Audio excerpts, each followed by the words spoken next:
ఈ గడిచిన వారము మీరు వాక్యము కాన్సెప్ట్, ఆ వాక్యానికి ఒక టైటిల్ లేకపోతే ఒక పేరు పెడితే ఏంటి దాన్ని పెట్టాలి? చేతులు ఎత్తుట అని పెట్టాలి, లేకపోతే యుద్ధం అని పెట్టాలి. చేతులు ఎందుకు ఎత్తాల్సి వచ్చింది? యుద్ధము. ఇప్పుడు యాకోబు పత్రిక చదివారు, మన శ్యామ్ చదివారు. సో యుద్ధము ఎవరితో? అక్కడ ఈ పత్రికలో 1:4 అధ్యాయము మొదటి 4 వచనాల్లో అక్కడ యుద్ధం ఎవరితో రాయబడి ఉంది బాబు? యాకోబు 1:4-1-4.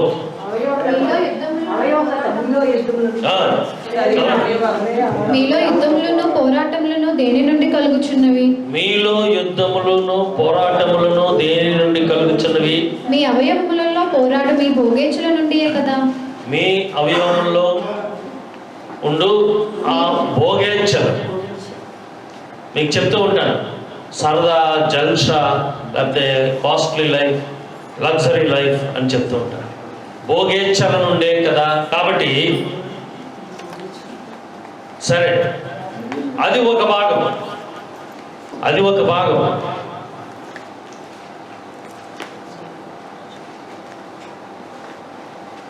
మోషే, అహరోను, హూరు ముగ్గురు కొండపైకి వెళ్ళి చేతులెత్తి ప్రార్థన చేస్తా ఉన్నారు, నిలబడి ప్రార్థన చేస్తా ఉన్నారు. చేతులెత్తి ప్రార్థన చేసేది ఎవరు? మోషే గారు. వీరిద్దరూ సహాయకులుగా ప్రార్థనలో ఏకీభవించడానికి ఉన్నారు. ఆయన చేతులు బొరవెక్కగా వీరు ఆయనకి సపోర్ట్గా నిలబడ్డారు, చేశారు వీరిద్దరు కూడా. క్రిందని యుద్ధం ఎవరు చేస్తూ ఉన్నారు? గట్టిగా చెప్పండి. యెహోషువ యుద్ధం చేస్తున్నాడు. యెహోషువ యుద్ధం చేస్తూ ఉంటుండగా శత్రు సైన్యాలు ఒకప్పుడు గెలుస్తూ ఉన్నాయి, ఒకప్పుడు ఓడిపోతూ ఉన్నాయి. చేతులు ఎత్తినప్పుడు ఓడిపోతా ఉన్నాయి, చేతులు దించినప్పుడు గెలుస్తూ ఉన్నాయి. మోసే చేతులు దించితే అమాలేకులు గెలుస్తూ ఉన్నారు.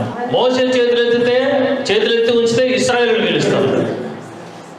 చేతులు దించితే అమాలేకులు గెలుస్తూ ఉన్నారు. సో ఇప్పుడు ఎవరు గెలవాలి, ఎవరు ఓడిపోవాలి? మీ సైన్యం ఎవరు? మీరు ఎవరి తరపున? చైనా తరపున, ఇండియా తరపున? ఇశ్రాయేల్ తరపున, ఇండియా తరపున. సో మీ దేశం గెలవాలి. మీ దేశం గెలవాలంటే ఏం చేయాలి మీరు? రైట్. ఇప్పుడు చేతులు ఎత్తి దేవుని స్తోత్రం చెప్తారా? అందరూ 2 చేతులు ఎత్తారా? ఒక చేయి చాలు. గన్ పట్టుకున్నవాడు ఒక చేతితో పట్టుకుంటాడు, 2 చేతితో పట్టుకుంటాడు. గన్ పట్టుకునేవాడు ఒక చేతితో పట్టుకుంటాడు, 2 చేతితో పట్టుకుంటాడు. ఇలా కదా పట్టుకుంటాడు. కీబోర్డ్ వాయిస్తాడు, అయినా ఒక చేతితో వాయిస్తాడు, 2 చేతితో వాయిస్తాడు. డ్రమ్ కొడుతున్నాడు, ఒక చేతితో 2 సో 2 చేతులు ఎత్తి ప్రార్థన చేస్తా ఉన్నాడు. సరే, ప్రార్థన చేస్తా ఉన్నాడు. ప్రార్థన ఒక డౌట్ నాకు వచ్చింది, ఒక డౌట్, సందేహం. చేతులు ఎత్తుతున్నాడు, ప్రార్థన చేస్తూ ఉన్నాడు. చేతులు బలహీనమైనప్పుడు వీళ్ళిద్దరు సపోర్ట్ పట్టుకున్నారు, చేతులు ఎత్తే ఉంచాడు. అమాలేకీయులు అంటే శత్రువులు ఓడిపోయారు. శత్రువులు ఓడిపోవడానికి ఎలాగ ఓడిపోయారు?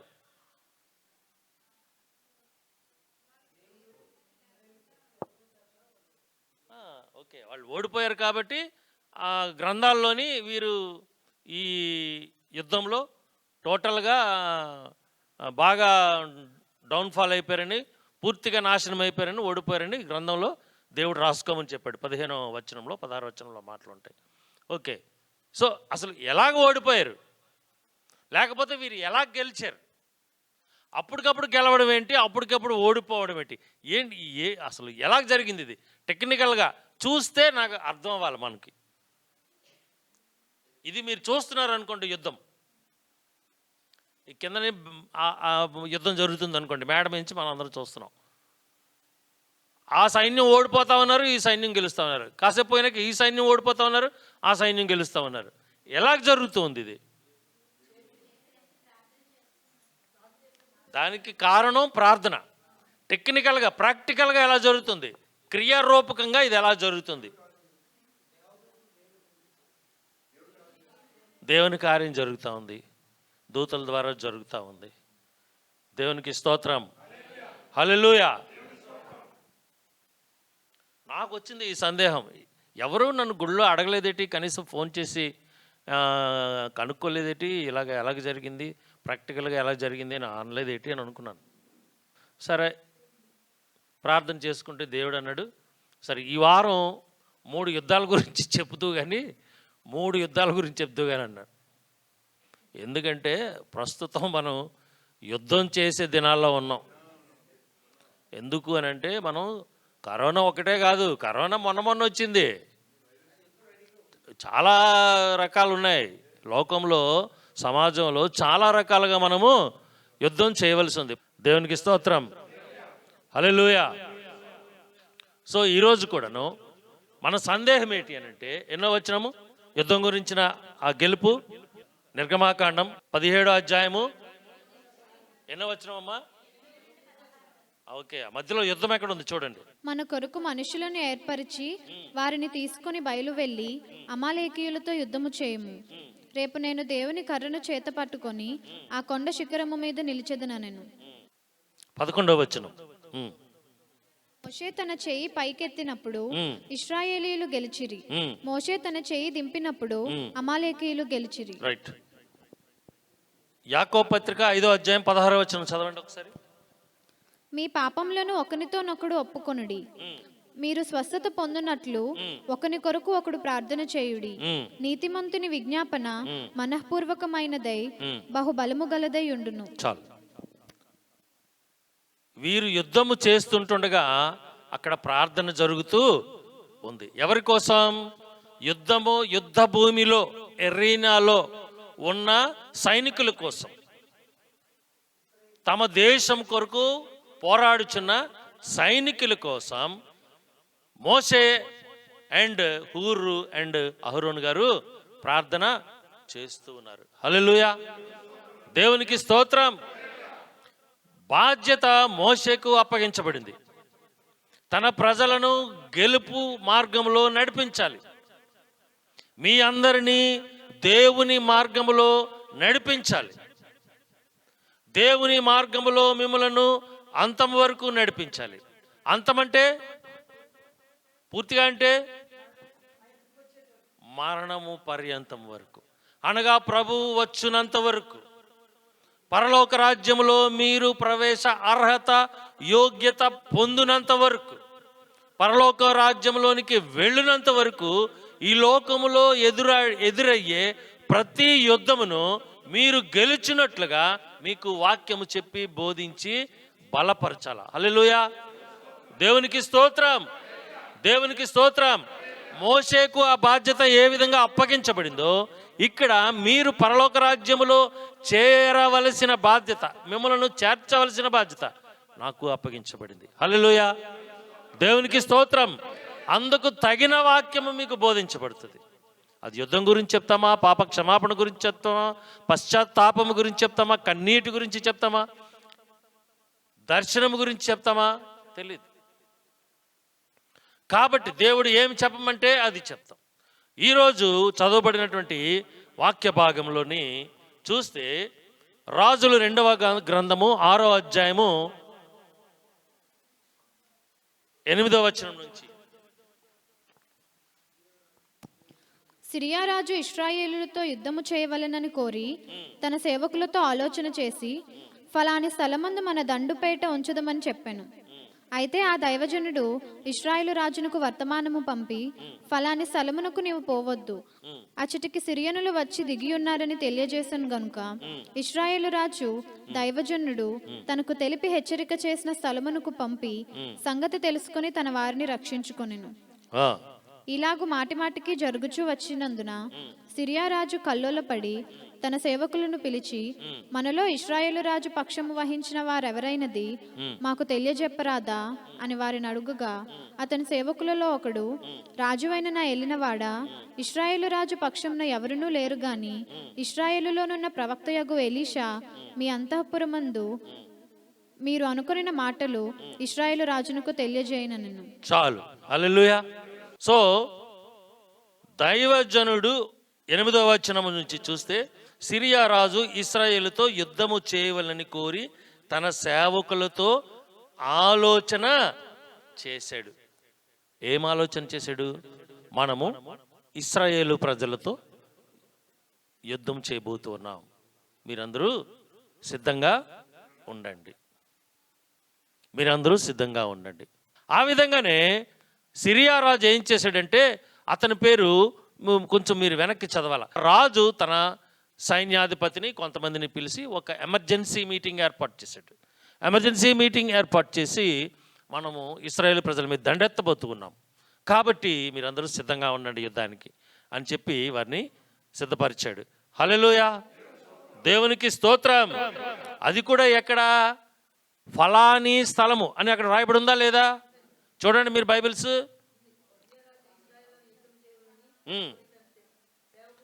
ఆలోచన చేసి ఫలాని స్థలమందు, ఇదిగో ఫలాని స్థలమందు మన దండుపేట ఉంచుదమని చెప్పాను. ఎందుకు ఫలానా స్థలము? ఫలాని స్థలమని ఎవరు నిర్ణయించారు? మిరకలు జరగడానికి దేవుడు నిర్ణయించలే, ప్రవక్త నిర్ణయించలే, పోనీ ఇశ్రాయేల్ రాజు నిర్ణయించలే. ఎవరు నిర్ణయించారు ఫలానా స్థలమని? సిరియా రాజు నిర్ణయించాడు.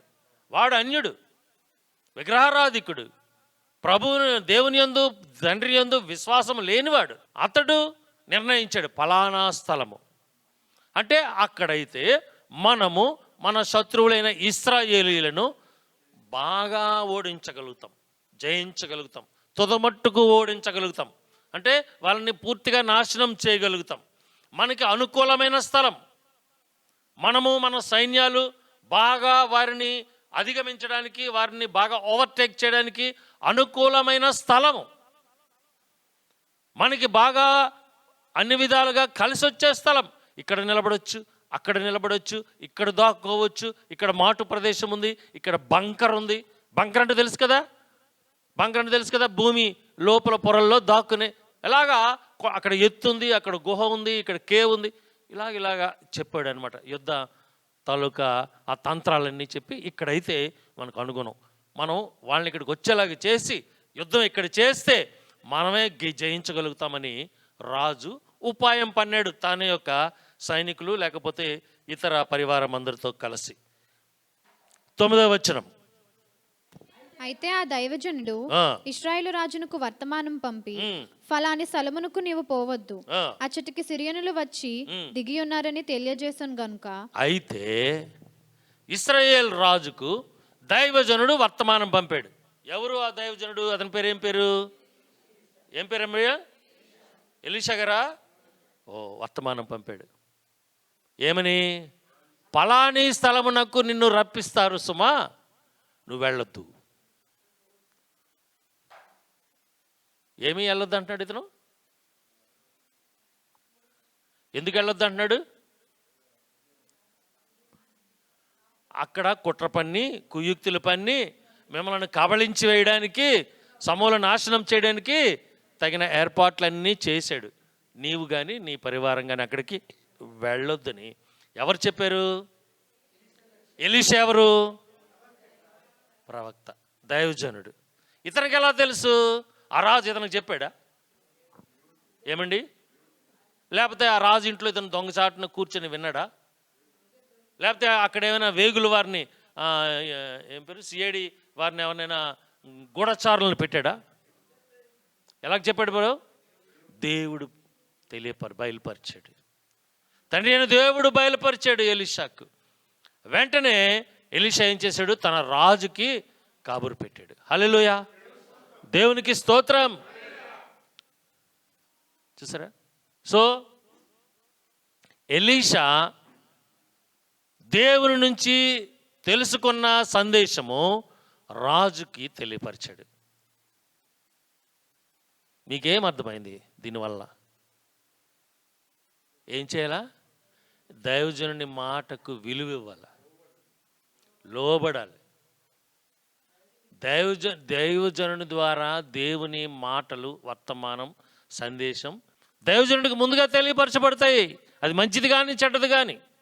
చెడ్డదైనప్పుడు దైవజనుడు ఏం చేస్తాడు? ఇశ్రాయేలు రాజు దైవజనుడు తనకు తెలిపి హెచ్చరిక చేసిన స్థలమునకు పంపి సంగతి తెలుసుకుని తన వారిని రక్షించుకొనెను. ఈలాగు మాటి మాటికి జరుగుచూ వచ్చినందున, అది వచ్చిన పూర్తిగా. కానీ ప్రస్తుతానికి ఏంటిది? తన వారిని రక్షించుకొనెను. దైవజనుడు కౌరు పెట్టేప్పటికి ఒక్కసారి కన్ఫర్మేషన్ కోసం ఒక్కసారి కౌరు అక్కడ తన వేగులు వారిని పంపించి, అమ్మ బాబోయ్ నిజమోరే, వీళ్ళు మాటున చాటు మాటున బాగా అన్నీ మాటలు వేశారు. చూడండి, పులినో దేన్నో పట్టుకోవాలి, ఏనుగునో పట్టుకోవాలంటే భూమి మీద ఒక పెద్ద కందకం తవ్వుతారు. పెద్ద కందకం తవ్వుతారు. తవ్వేసి మీదని కొమ్మలు అవి ఇవి పరిచేస్తారు. పరిచేసి ఈ ఏనుగుని ఆ పులినో అటువైపు తగులుతారు. వెంట తరుముతారు. అది వెళ్ళి అందులో పడిపోతుంది. అప్పుడు దాన్ని సురక్షితంగా మళ్ళీ సేఫ్టీగా బయటకు తీస్తారు. బంధించేసి బయటికి తీస్తారు. లేకపోతే బయట తీసిన వెంటనే బంధించడానికి తగిన ఏర్పాట్లు చేసుకుంటారు. ఆ విధంగా మాటు వేశాడు. అనేక రకాలుగా కుట్రలు కుయుక్తులు పన్ని మాటు వేసి ఉంచాడు. మాటు వేసి ఉంచి శత్రువులు నాశనం చేద్దాం అనుకున్నాడు. అంటే సిరియాకు ఇశ్రాయేలీలు శత్రువులు కాబట్టి వారిని హతం చేయడానికి నిర్ణయించుకున్నాడు. ఇది ఇశ్రాయేలు రాజుకు వర్తమానం ఎలీషా ద్వారా, ప్రవక్త ద్వారా తెలియవచ్చింది. కాబట్టి ఒక్కసారి కన్ఫర్మేషన్కి పంపి అది రూఢి చేసుకుని తన సైనికుల్ని ఎవరిని కూడాను ఆ దరిదాపులకి పంపకుండా జాగ్రత్త పడి తన వారిని రక్షించుకొనెను. హల్లెలూయా.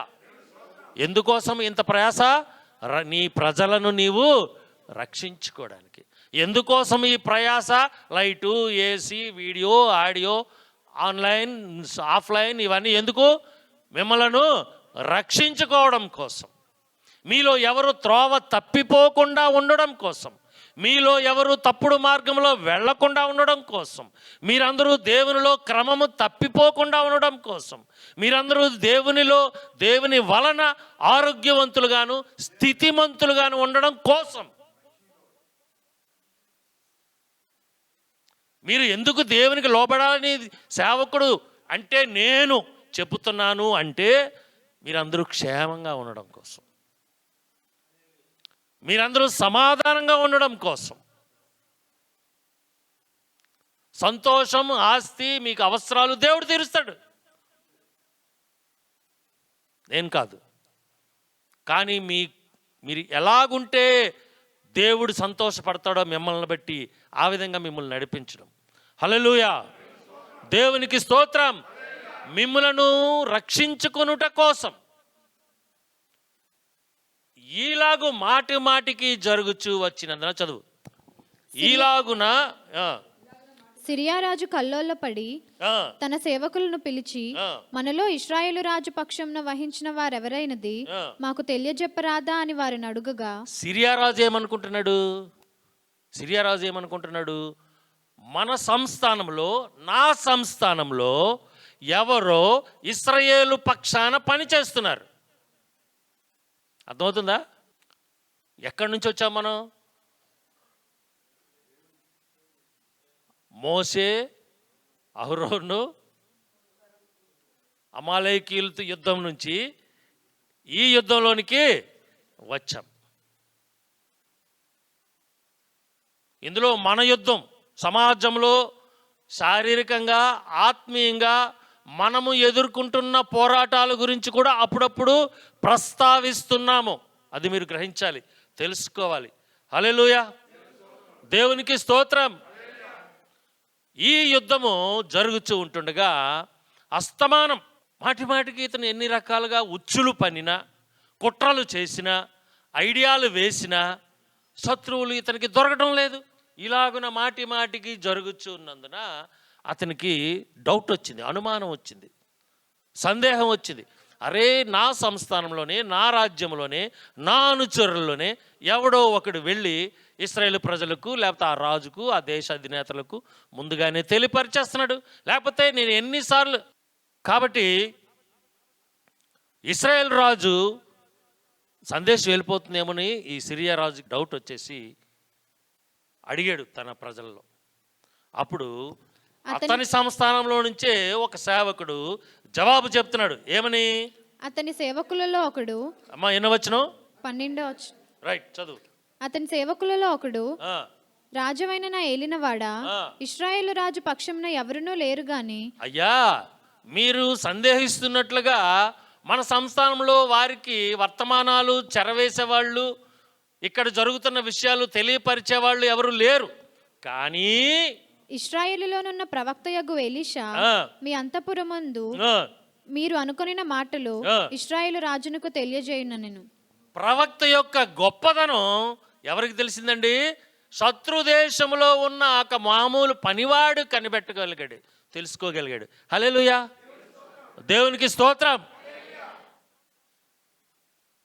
ఇశ్రాయేలు ప్రజలు తమ దేశంలో ఉన్న ప్రవక్త యొక్క గొప్పతనం గ్రహించుకోలేకపోయారు. గ్రహించుకున్నా ఇగ్నోర్ చేసి ఉంటారు. దేవుని సేవకుడు కదా, మామూలేలే, చెప్తాడులే, అలాగేలే అనుకుని ఉంటారు.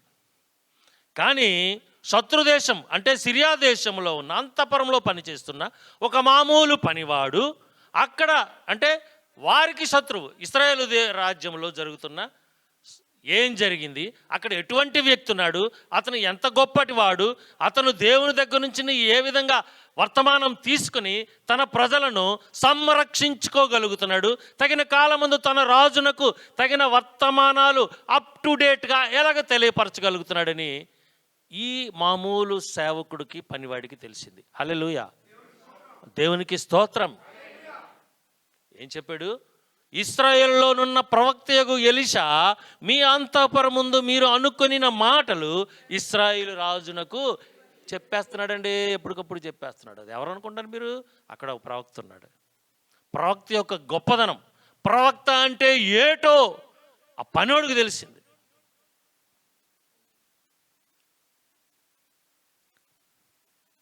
దేవుని గొప్పదనం మీరు తెలుసుకోవాలా. మందిరము, చర్చి యొక్క గొప్పదనం మీరు తెలుసుకోవాలా. దేవుని సేవకుని యొక్క గొప్పదనం కాదు, కానీ దేవుని సేవకు నుంచి వచ్చే మాటలు యందు మీరు లక్ష్యం ఉంచాల. 11వ వచనం మళ్ళీ చదవండి. సిరియా రాజు కల్లోలో పడి ఆ, తన సేవకులను పిలిచి, ఆ. మనలో ఇశ్రాయేలు రాజు పక్షమున వహించిన వారెవరైనది ఆ. మాకు తెలియజెప్పురాదా అని వారిని అడుగగా, ఆ. అతని సేవకులలో ఒకడు, రాజువైన నా ఏలినవాడా, ఆ. ఇశ్రాయేలు రాజు పక్షమున ఎవరునూ లేరు గాని ఆ. ఇశ్రాయేలులోనున్న ప్రవక్తయగు ఎలీషా మీ అంతఃపురమందు మీరు అనుకొనిన మాటలు ఇశ్రాయేలు రాజునకు తెలియజేయునని. తెలియచేయును. హల్లెలూయా. ఒకసారి వెనక్కి వెళదాం. 9వ వచనం దగ్గర చూస్తే ఏం రాయబడి ఉంది? అయితే ఆ దైవజనుడు ఇశ్రాయేలు రాజునకు వర్తమానం పంపి, ఫలాని స్థలమునకు నీవు పోవద్దు. యోబు గ్రంథం 34వ అధ్యాయం 21వ వచనం.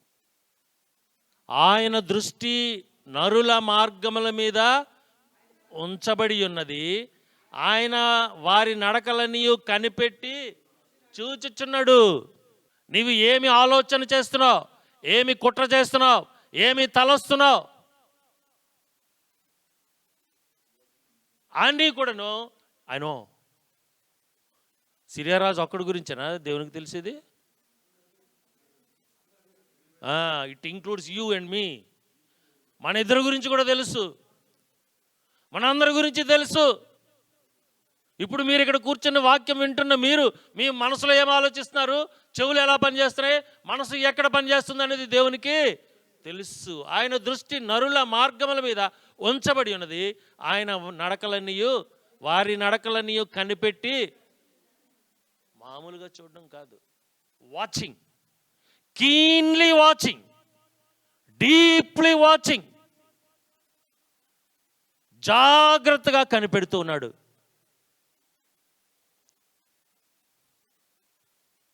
అయితే ఆ దైవజనుడు ఇశ్రాయేలు రాజునకు వర్తమానం పంపి, ఈ విధంగా దేవుడు తెలుసుకుని దైవజనుడికి తెలియపరుస్తాడు. హల్లెలూయా, దేవునికి స్తోత్రం. 10వ వచనం. ఇశ్రాయేలు రాజు దైవజనుడు తనకు తెలిసి హెచ్చరిక చేసిన స్థలమునకు పంపి సంగతి తెలుసుకుని వారిని రక్షించుకొనెను. 5వ కీర్తన 11వ అధ్యాయం 11వ వచనం. ఏంటి? ఇప్పుడు చదువు.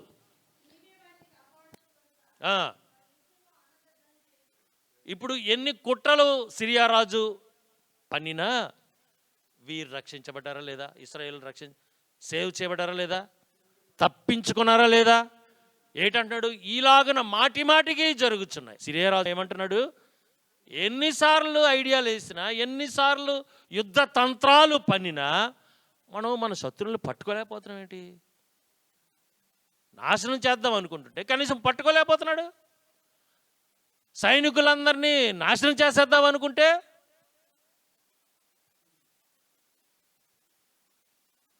నువ్వేంటి? ఒక్కడు కూడా దొరకడేంటి? ఒక్క సైనికుడు కూడా దొరకడేంటి? రాజ్యాన్ని నాశనం చేసేద్దామని నేను అనుకుంటే నిన్ను నీ కుటుంబాన్ని పాడు చేయడానికి అవ్వచ్చు చూస్తాడు. Be careful, take care.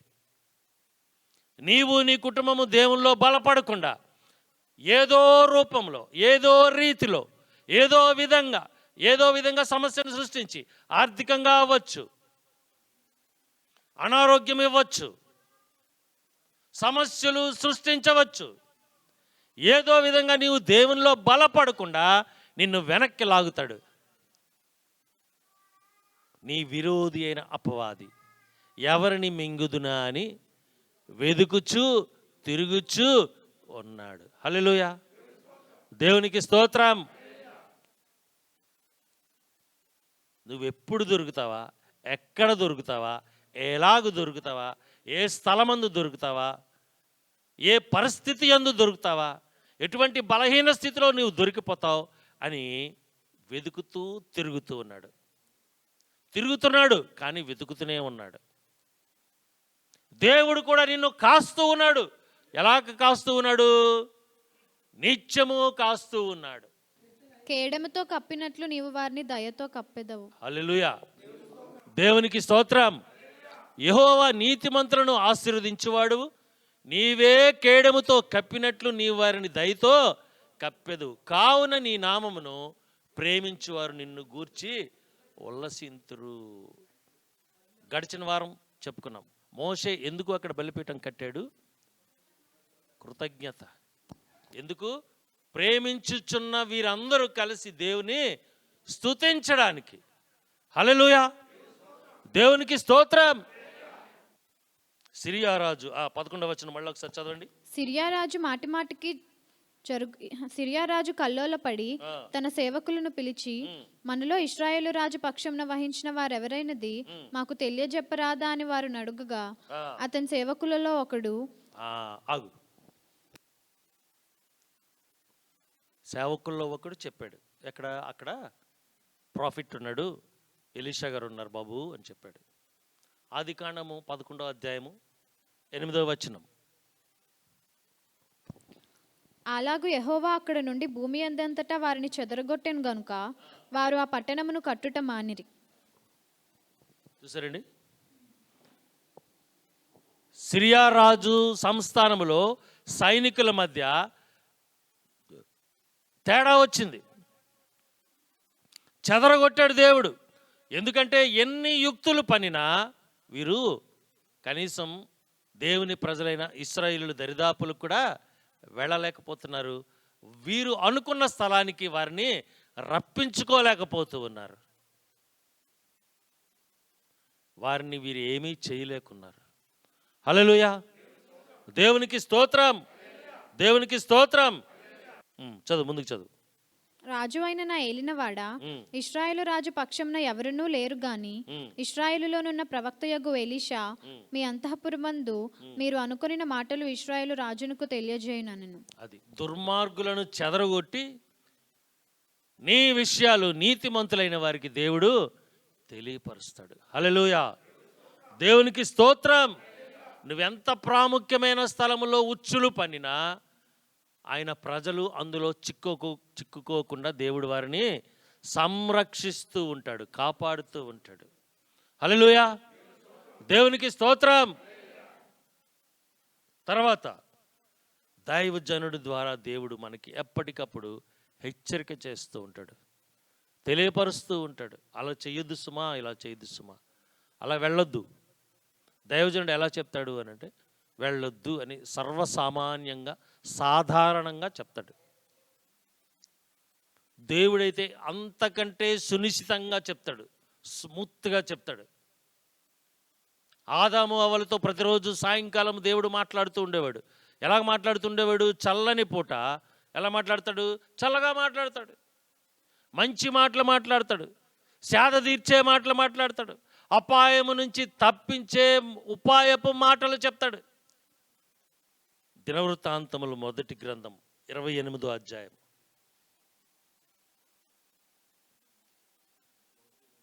9వ వచనం. సొలొమోనా, నా కుమారుడా, నీ తండ్రి యొక్క దేవుడైన యెహోవా అందరి హృదయములను పరిశోధించువాడును. నీ దేవుడు ఎలాంటి వాడు? అందరి హృదయములను పరిశోధించువాడును. అందరి హృదయములను పరిశోధించువాడు, ఆలోచనలన్నిటినీ సంకల్పములన్నిటినీ ఎరిగిన వాడునై ఉన్నాడు. ఆలోచనలను సంకల్పములను అంటే తలపెట్టిన పనులను కూడాను అతడు ఎరిగి ఉన్నాడు. సంకల్పములను కూడా ఆయన గ్రహిస్తాడు, తెలుసుకుంటాడు. ఈ రాజు చేసిన ప్రతి సంకల్పము దైవజనుడికి తెలియపరిచి, దైవజనుడి ద్వారా ఎవరికి తెలియపరచబడుతుంది? దేవుని బిడ్డలకు, దేవుని రాజ్య అధినేతలకు, దేవుని రాజ్య పరిపాలకులకు, అంటే ఆ దేశపు రాజుకి తెలియపరచబడుతుంది. హల్లెలూయా, దేవునికి స్తోత్రం.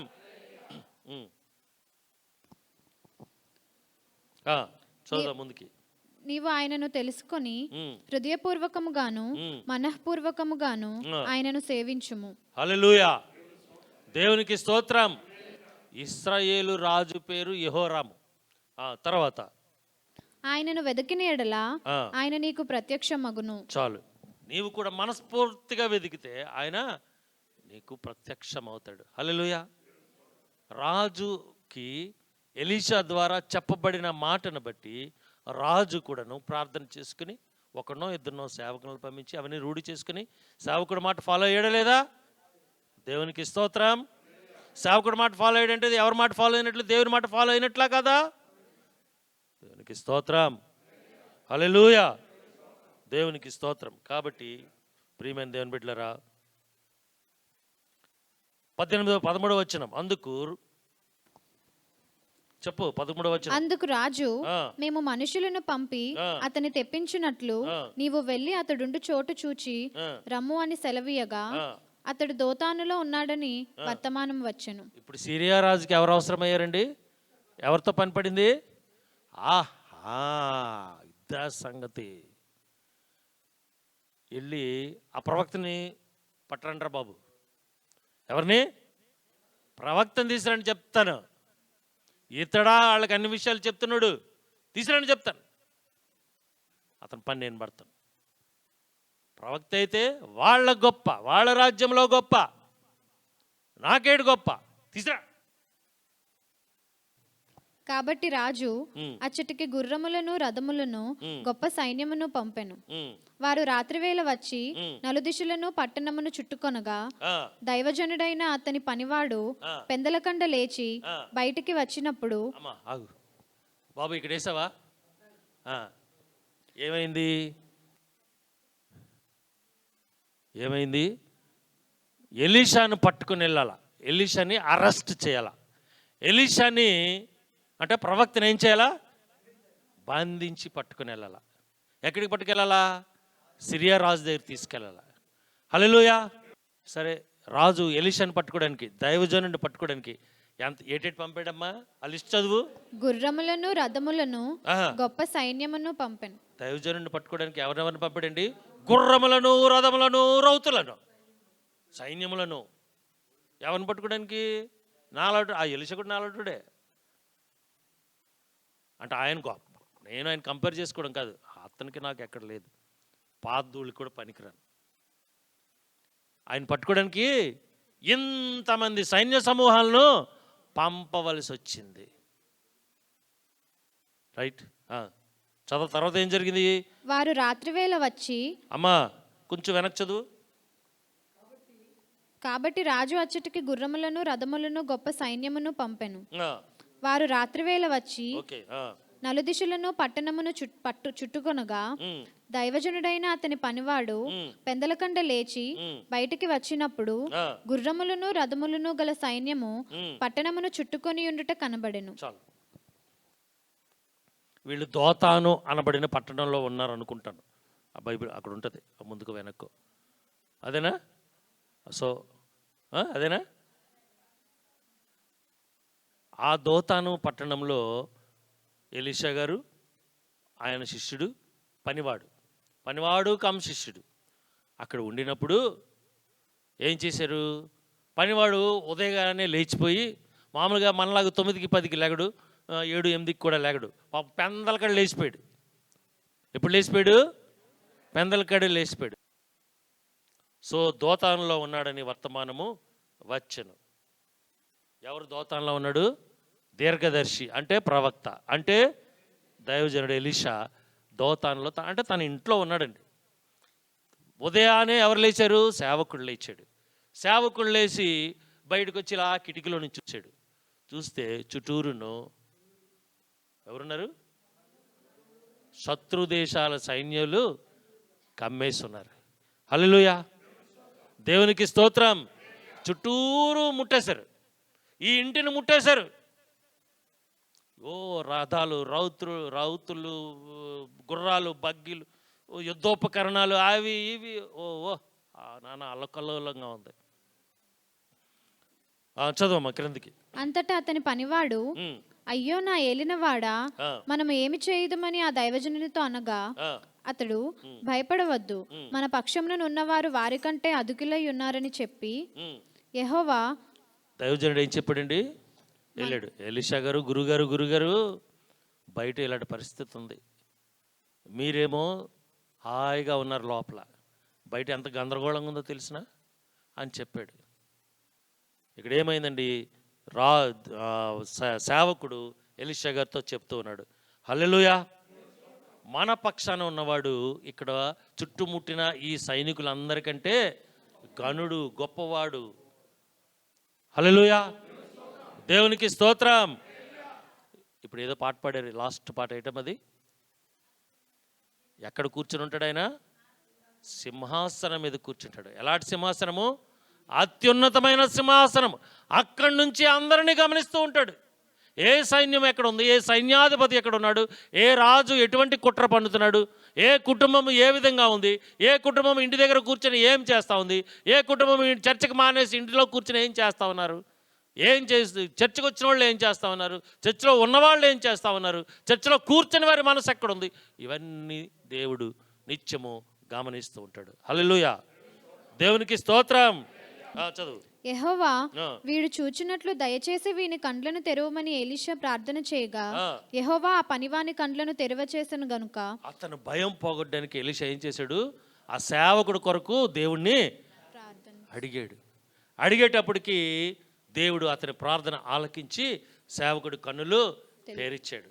తెరిచేటప్పటికి ఏం కనబడ్డాయి?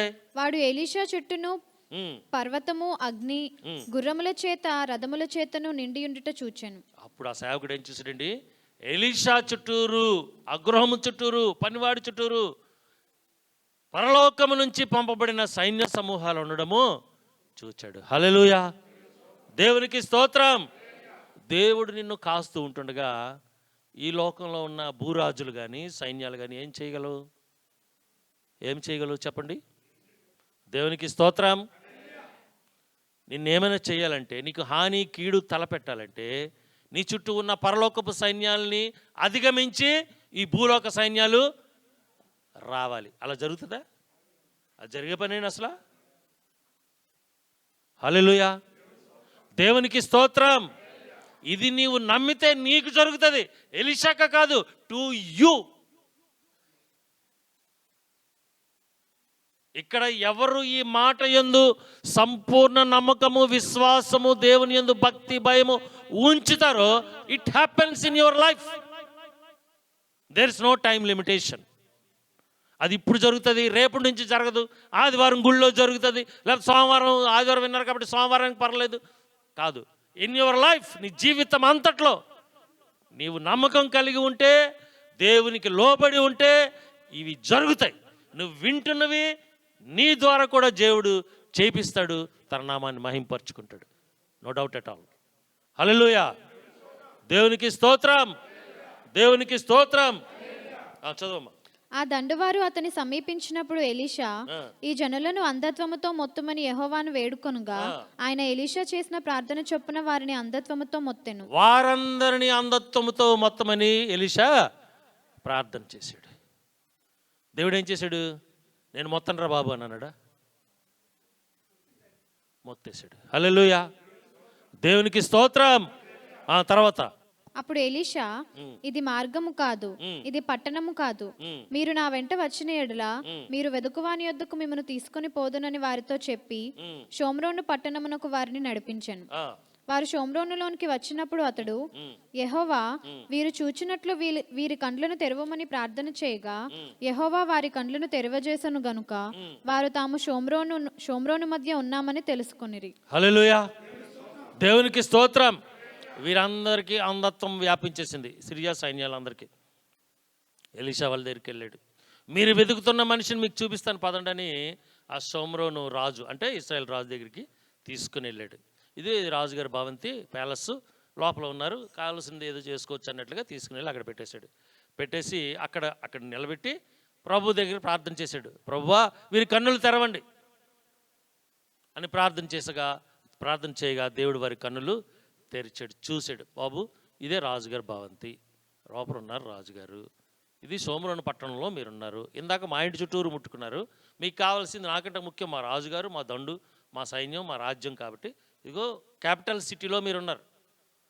ఈ క్యాపిటల్ సిటీని మీరు రాజుని ఏమైనా చేసేస్తే ఓకే, ఈ దేశమంతా మీదే కాబట్టి అదిగో ఉన్నారని అప్పచెప్పేశాడు. చదువు. అంతటా ఇశ్రాయేలు రాజు వారిని పారచూచి, నాయనా, వీరిని కొట్టుదునా అని ఎలీషాను అడుగగా అతడు, నీవు వీరిని కొట్టవద్దు. చాలు. ఇశ్రాయేల్ రాజు బయటకు వచ్చేసాడు. వీళ్ళందరూ ఎక్కడున్నారు? ఇప్పుడు పోరాటం జరిగితే, యుద్ధం జరిగితే ఎవరు గెలుస్తారు? సిరియా సైనికులు గెలుస్తారా? ఇశ్రాయేల్ ప్రజలు గెలుస్తారా? ఇశ్రాయేల్ దేశం గెలుస్తుందా? Very good. ఇశ్రాయేల్ సైనికులు గెలుస్తారు. సో రాజు బయటకు వచ్చాడు. తన నగరంలో వీళ్ళందరూ ఉన్నారు. వీళ్ళందరినీ హతమార్చడం అతనికి పెద్ద పనేం కాదు. వెంటనే వీళ్ళని అడుగుతున్నాడు. ఎవరిని అడుగుతున్నాడు? నా దగ్గరికి వచ్చారు, నా సంస్థానం దగ్గరికి వచ్చారని తన సైనికులను ఉపయోగించేసి, అరే వాళ్ళందరినీ చంపేయండి బాబు అని అన్నాడా? అనలేదు. తండ్రి దగ్గరికి వచ్చాడు. అంటే ఎవరి దగ్గరికి వచ్చాడు? సేవకుని దగ్గరికి వచ్చాడు. వచ్చి, నాయనా, నేను వీరిని చంపుదునా? హల్లెలూయా. దేవునికి స్తోత్రం. చదవండి. అతడు, నీవు వీరిని కొట్టవద్దు, నీ కత్తి చేతను నీ ఇంటి చేతను నీవు చెరపట్టిన వారినైనా కొట్టుదువా? వారికి భోజనము పెట్టించి వారు తిని త్రాగిన తరువాత వారు తమ యజమానుని యొద్దకు వెళ్ళుదురని చెప్పాను. హల్లెలూయా. కొట్టుదునా నాయనా, కొట్టుదునా. సో దైవజనుడు ఏం చెప్పాడు? పగ తీర్చుకోవద్దు. No grudges at all. You are the child of God. I'm the servant of God. నాకు కానీ నీకు కానీ అటువంటి గుణము, బుద్ధి ఉండకూడదు. మన దేవునికి అటువంటి గుణం లేదు.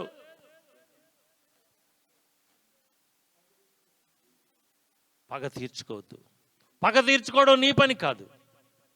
హల్లెలూయా. దేవునికి స్తోత్రం, దేవునికి స్తోత్రం. నిర్గమాకాండం 23:4 చదవండి. నీ శత్రువుని ఎద్దైనను, శత్రువుని ఎద్దు, గాడిద అయినను, గాడిద తప్పిపోచుండగా అది నీకు కనబడిన ఎడల అగత్యముగా దాన్ని తోలుకొని వచ్చి వానికి అప్పగింపవలెను. నీ శత్రువు తాలూకా ఆస్తి, డబ్బు, ధనం, సంపద, పక్షి, పశువు నీకు దొరికితే తీసుకుని వెళ్ళి ఏం చేయాలి? అతనికి అప్పగించాలి. నా శత్రువు తాలూకా మంచి ఆవు, ఈ జెర్సీ ఆవు బాగా పాలిచ్చింది, ఈ ఆవు ఆడికి పాలిచ్చేసి బాగా ధనవంతుడు చేస్తుంది, దీన్ని తీసుకుని వెళ్ళి కసాయుడికి అమ్మేద్దామనే నీ గుణము కానీ ఉంటే నీవు దేవుని బిడ్డవు కాలేవు. అంటే పగ తీర్చుకొనుట అనే గుణము ఉండకూడదు. హల్లెలూయా. దేవునికి స్తోత్రం. పగ తీర్చుకొనరాదు, పగ ఉంచుకొనరాదు. పగ అనేది ఆ గుణము మనసులో ఉండకూడదు. ఆయన కొట్టుదునా అంటే కొట్టవద్దు, పగ తీర్చుకోవద్దు, ప్రేమించమని చెప్తున్నాడు. ఎలాగ ప్రేమించమని చెప్తున్నాడు? వారికి భోజనము పెట్టమని చెప్తున్నాడు. హల్లెలూయా, దేవునికి స్తోత్రం. లూకాసు వార్త 9వ అధ్యాయం 55వ వచనం. శిష్యులైన యాకోబును యోహానును అది చూచి, ప్రభువా, ఆకాశము నుండి అగ్ని దిగి వీరిని నాశనము చేయనట్లు మేము ఆజ్ఞాపించుట నీకు ఇష్టమా అని అడుగగా, ఆయన వారి తట్టు తిరిగి వారిని గద్దించెను. ప్రభు వారిని కూడా శిష్యులు అడుగుతున్నారు, మేము ఆకాశం వైపు ప్రార్థన చేసి పరలోక సైన్య సమూహాలు వచ్చి నీ తరపున ఇక్కడ వీరిని నాశనం చేయనట్లుగా ప్రార్థన చేస్తామా, చేయదుమా అని అడుగుతున్నాడు. అప్పుడు ప్రభువారు ఏం చెప్పారు? వారిని గద్దించెను. హల్లెలూయా, దేవునికి స్తోత్రం.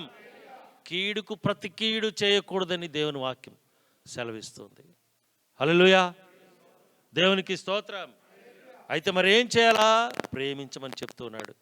వారికి భోజనము పెట్టించి, చదువు, వారు తిని త్రాగిన తరువాత వారు తమ యజమానుని యొద్దకు వెళ్ళుదురని చెప్పాను. అంటే క్షేమంగా వారిని తమ స్వస్థలానికి గౌరవంగా ప్రేమగా సాగనంపు అని చెప్తూ ఉన్నాడు.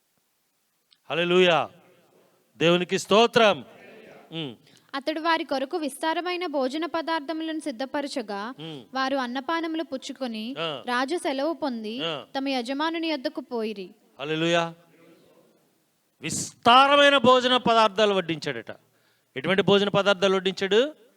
విస్తారమైన భోజన పదార్థాలు. శత్రువులకి, కీర్తన 35:13, నేను సరి అయిన మనసుతో నా శత్రువుల కొరకు మంచి మనసుతో ప్రార్థన చేయకపోతే నా ప్రార్థన తిరిగి నాకు వచ్చేస్తుంది. దేవుడు ఆలకించడు, రిజెక్ట్ చేస్తాడు.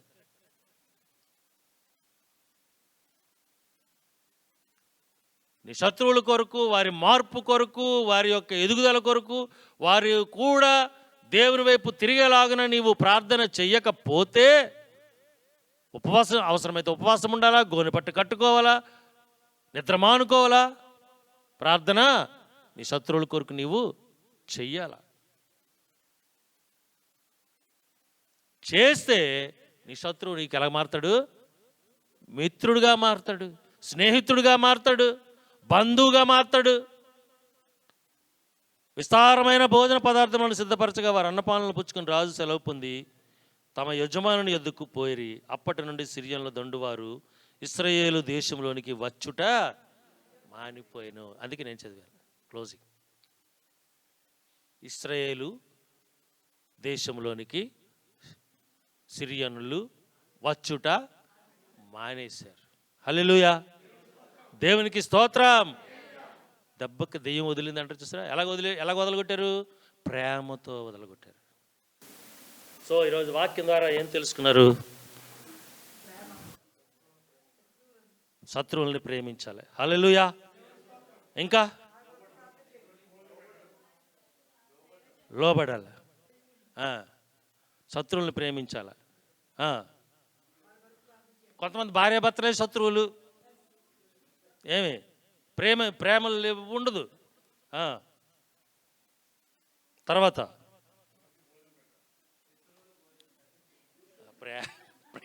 ప్రేమ ఆ విధంగా ఏది ఉంచుకోకూడదని చెప్పాను? ముఖ్యమైనది పగ ఉంచుకోకూడదు. హల్లెలూయా, దేవునికి స్తోత్రం, దేవునికి స్తోత్రం. ఓర్పుతో ఉండాల. దేవుడు కార్యం జరిగిస్తుంటుండగా ఎలా ఉండాలా? ఓర్పుతో ఉండాల. దేవుని పని జరుగుతుంటుండగా ఓర్పుతో ఉండాలి. డాక్టర్ అమ్మ చెప్పిన వెంటనే వీళ్ళు బల్లెక్కకూడదు ఆపరేషన్కి. ఏమి ఆవిడకి డబ్బులు వస్తాయి, 80,000 90,000 వస్తాయి, హాయిగా కోసి పడేస్తారు. జాగ్రత్త.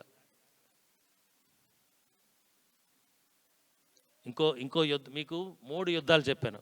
మొదటి యుద్ధం పోయిన వారం చెప్పా. ఎవరెవరికి ఆ యుద్ధం చూడండి. అమాలేకీలకి ఇశ్రాయేలీస్ కామన్. ఇశ్రాయేల్ ప్రతి యుద్ధంలో ఉంటారు. ఏమి ఎవరు ఇశ్రాయేలీలు అంటే మనమే. We are the soldiers, we are the Israelites. Hallelujah. దేవుని సైన్యం, దేవుని ప్రజలు. ప్రతి విషయంలో పోరాటం ఉంటుంది. చూసారా, అమాలీకుడు ఒకడు, ఇశ్రాయేలీయుడు ఒకడు, లేకపోతే అమాలీకుడు ఒకడు, ఇశ్రాయేలీయుడు ఒకడు. సో ప్రతి విషయంలో యుద్ధం ఉంటుంది మనకి. 3 యుద్ధాలు. పోయిన వారం అమాలేకులు అండ్ ఇశ్రాయేలీలు, ఈ వారము సిరియన్లు అండ్ ఇశ్రాయేలీలు. వచ్చే వారం ఇంకో యుద్ధం ఉంది. దేవునికి స్తోత్రం. దేవుని చిత్తం అయితే దేవుడి యొక్క చిత్తం చొప్పున ఆ యుద్ధం గురించి కూడా ధ్యానం చేసుకుందాం. ఆ యుద్ధం నుంచి మనం ఏం తెలుసుకోవాలా, నేర్చుకోవాలా, ఆ విషయాలు కూడా తెలుసుకుందాం. దేవుడి మాటలు మీ హృదయాల్లో ఫలింప చేయను గాక. ఆమేన్. ప్రభు అయిన దేవానికి స్తోత్రం చెల్లిస్తున్నాం నాయనా. ఈ యొక్క మధ్యాహ్న కాల సమయంలో ఇదిగో తండ్రి ప్రభా, సుదీర్ఘమైన వర్తమానం నీ బిడ్డలు ఉన్నారు ప్రభా. మేము ఒక మంచి భోజనం చేయాలి అంటే అన్ని రకాల భోజనం ప్రభా, మరి స్ట్రాంగ్ భోజనం, చక్కటి రుచికరమైన భోజన పదార్థాలు తినాలి అని అంటే వండడానికి, సిద్ధపరచడానికి కొంత సమయం పడుతుంది ప్రభా. అదేవిధంగా వడ్డించుకోవడానికి, తినడానికి కూడా కొంత సమయం పడుతుంది ప్రభా. నాయన ప్రభా, అటు రీతిగా ప్రభా మరి ఒక సుదీర్ఘమైన లేకపోతే ఒక లోతైన వర్తమానం సందేశం వినాలి అన్నా, చెప్పాలన్నా ప్రభా సిద్ధపడడానికి, చెప్పడానికి సమయం పడుతుంది. వినడానికి కూడా సమయం పడుతుంది ప్రభా. వినేవారి హృదయాల్లో ప్రభా నీ ఆత్మను పని చేయింప చేయండి. నేను విత్తబడిన మాటలు వారి హృదయాల్లో పని చేయింప చేయండి. ఈ నైనా ప్రభా యుద్ధము ద్వారా, ఈ వాక్యము ద్వారా ప్రభా మరి వారు లోకంలో ఎదురయ్యే ప్రతి సమస్యను, శోధనను జయించగలగడానికి, అధిగమించడానికి వారికి శక్తిని ప్రసాదించండి.